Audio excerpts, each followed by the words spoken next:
Before the events of Tekken 1, a lot of stuff went down between Heihachi and his wife Kazumi. Their relationship was formed due to love, and Heihachi did really love Kazumi. I mean, come on, just look at her, she's even sexy when she's like 100 years old. Anyway, if you didn't know already, Heihachi is kind of a bad guy.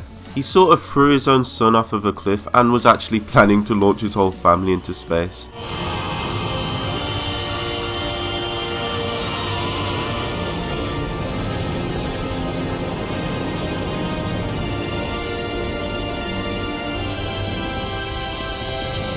But there are reasons for this man's madness and all of the crazy things he has done.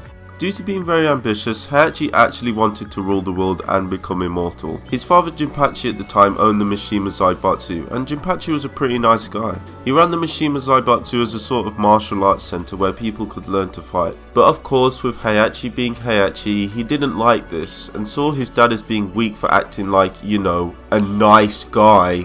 So he just did what any normal person would do, and he locked his father underneath Honmaru, where Jinpachi would be left for dead. After a few years with Kazumi being very close with Heihachi, Kazumi began to realise that her husband Heihachi was not the man she once knew and loved. She had a very strong feeling that one day he will cause harm to many around the world. And yeah, she was right. So Kazumi decided she would stop Heihachi at this point and kill him instead of having a little family chat, because you know, this is the Mishima family. Nobody really knows why, but Akuma owes Kazumi a favour from something that happened years ago. I wonder what she did for him. Oh, it was probably a blow. Kazumi explains to Akuma that her husband is a crazy psychopath and that he has to be stopped as soon as possible. She asks Akuma to kill Heihachi if she fails to do it herself, so Kazumi begins her mission and confronts Heihachi. To Heihachi's surprise, his own wife begins to attack him. Poor Heihachi probably didn't understand why Kazumi wanted to kill him, but he fought back anyway. After a grueling battle, Heihachi comes out on top and knocks Kazumi out. Heihachi does not want to kill her at this point, so he just begins to leave the scene. However, as Heihachi is walking away, a demonic scream is heard in Kazumi's direction. Heihachi turns around to see a demon with glowing red eyes, pale grey skin, and wings in the form of fire. Heihachi and the demon battle each other once again, and despite Heihachi being weakened, he still manages, using all of his power, to defeat and kill the demon that he once knew as Kazumi. Heihachi is now just standing there thinking, what the just happened? But he is very devastated that his wife just died by his hand. A few hours later, as Heihachi is recovering, he begins to realise that there is a big chance that his young son Kazuya has the same type of power as Kazumi. Heihachi now wants to kill Kazuya, not because he hates the thought of the devil gene, but the fact that Kazuya may become a threat to Heihachi in the future when he is older, which in turn will wreck Heihachi's plans for world domination. So a few days later, Heihachi approaches young Kazuya, who doesn't know of his mother's death yet. Heihachi says to him, "Let's go for a walk, boy." And off they go to Heihachi's planned location. When they reach their destination, Heihachi grabs Kazuya and throws him off the cliff, now believing he just killed his son along with the devil gene that is a threat to Heihachi's world domination. However, we all know Kazuya can't just die like a normal person, and he survives the treacherous fall from the cliff. Kazuya swears he will get revenge for the unneeded suffering his father has caused him. So now we can jump to Tekken 1, where Heihachi has launched a fighting tournament called the King of Iron Fist. The reason for this is so Heihachi can test whether or not he is the most powerful fighter in the world. Of course, nobody was able to defeat Heihachi, and he was beating the shit out of everyone. But out of nowhere, Kazuya appeared and beat the shit out of Heihachi. And for revenge, Kazuya threw Heihachi off the cliff, believing he was dead.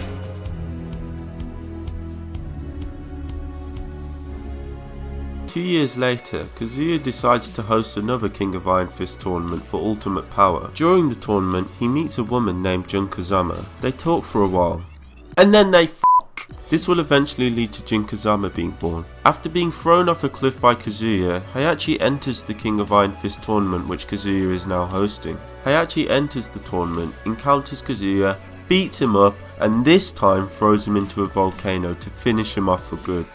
10 years later, Heihachi hears of a certain legend. A fighting god in the deep ruins of South America exists with the power that men like Heihachi dream of. Heihachi searched for the ogre everywhere, but his search ended in failure. However, Jun sensed that one day the ogre will come for her and her son Jin. Several years later, when Jin was about 15 years old, the ogre attacked them. Nobody really knows what happened here, but we know that Jun disappeared and Jin woke up not knowing where his mother or the ogre disappeared to. As Jin promised, he went to his grandfather Heihachi. When Heihachi takes Jin under his care, he has a suspicion that Jin may have some of Kazumi's devil powers from Kazuya. Just like Kazuya, Heihachi believes that this is a threat to his goal of world domination. But Arsenalty, he would obviously just kill him right there and then, you dumb bitch. Don't forget that Heihachi wants to find and take down the ogre fighting god. Exploiting Jin to do this is a genius idea because 1. It's obvious that Jin has relentless determination to kill Ogre as it took away his mother, and 2. He can just get rid of Jin as soon as Jin defeats the Ogre. Everything goes according to plan, and towards the end of the Tekken 3 tournament, Jin and Heihachi reach the ruins in which Ogre is hidden in. Heihachi tells Jin to fight him for a warm-up, but this was really just a tactic to lure the Ogre out, as it can sense the energy from strong fighters. Jin knocks out Heihachi from their warm-up fight. I'm done. I'm so done. And the ogre appears before him. Jin went mad and beat Ogre's ass so hard it had to use Heihachi's body to gain more power, but the 19-year-old was still able to kill the ogre. Heihachi's plan worked perfectly, and as Jin defeated the ogre, Heihachi and his soldiers approached Jin with guns. Heihachi aimed a pistol at his grandson's head with the intent to kill him and the devil gene completely. Heihachi begins to leave the scene, leaving his soldiers with Jin's body and the ogre's blood. However, as Heihachi is walking away, one of his soldiers fly past him from Jin's direction. Heihachi turns around to see Jin with glowing red eyes, pale skin and black wings. Heihachi was instantly reminded of his wife Kazumi all those years ago. But before anyone could do anything, Jin flies towards Heihachi, throws him through the temple wall and flies away into the moonlight, leaving Heihachi stunned and confused. Not long after, Heihachi's researchers were able to collect samples of the ogre's blood despite Ogre's body disappearing after its death. From the blood samples, Heihachi tried to create a new life form by combining both Ogre's and his own genetic material. The experiment failed, but Heihachi discovered that he needs the devil gene in order to integrate Ogre's genome with his own. This meant that Heihachi needed to capture either Kazuya or Jin for the experiment to work. Hence the reason as to why we see Jin wearing a hood for anonymity, and Kazuya being ambushed in the G Corporation labs where his body was being rebuilt from being thrown into the volcano.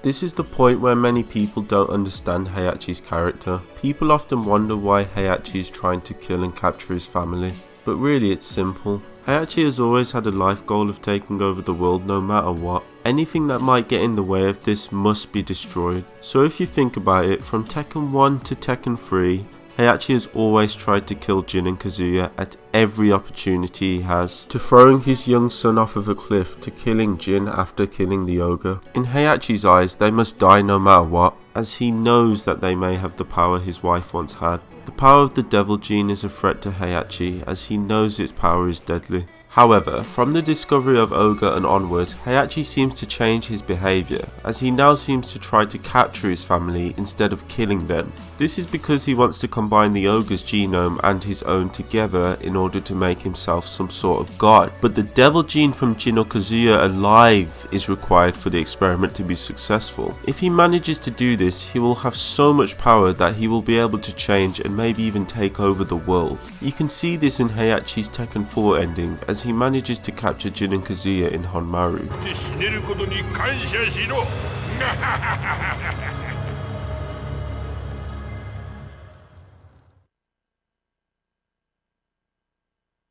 Anyway, moving on to the real end of Tekken 4, Heihachi is defeated by his son Kazuya and is forced to take him to Honmaru, where he has captured Jin. Kazuya throws Heihachi aside as soon as he sees his son Jin, and Jin and Kazuya fight. Kazuya is knocked out and Heihachi gets back up and sees his opportunity to capture the two with the devil gene for his experiment. All he needs to do is knock out Jin. However, Jin is OP and beats up Heihachi and flies away. So this guy literally just beat up both Heihachi and Kazuya. so broken in Tekken 4. A few hours after getting owned by Jin, Kazuya and Heihachi wake up to a bunch of Jack robots ambushing them. Father and son have to fight side by side in order to survive, which created arguably the most badass fight scene in Tekken history.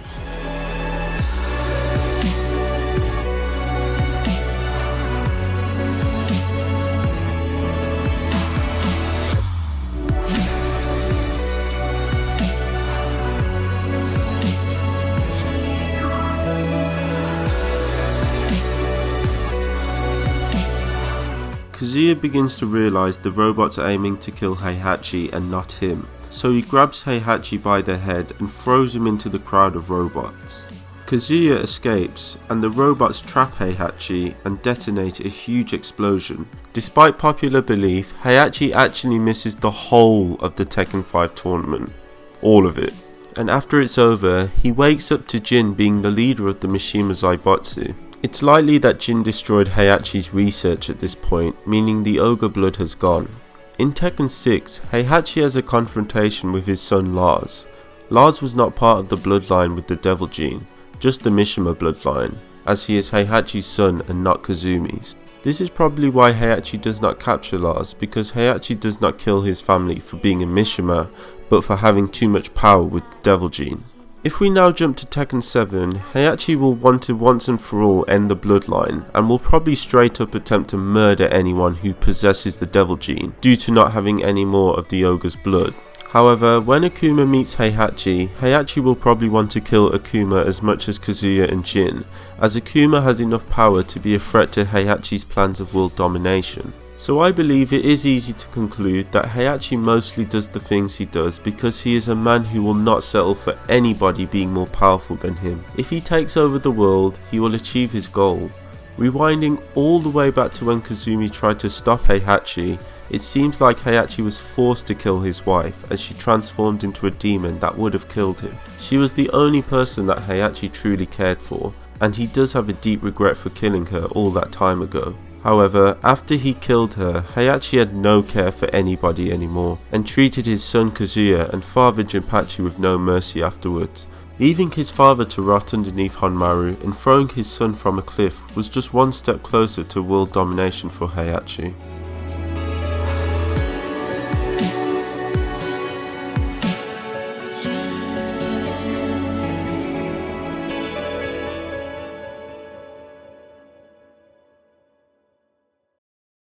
Thanks guys for watching my video. I hope you enjoyed it as much as I did making it. Many parts of this video are my theories and ideas that I tried to connect to create a full story.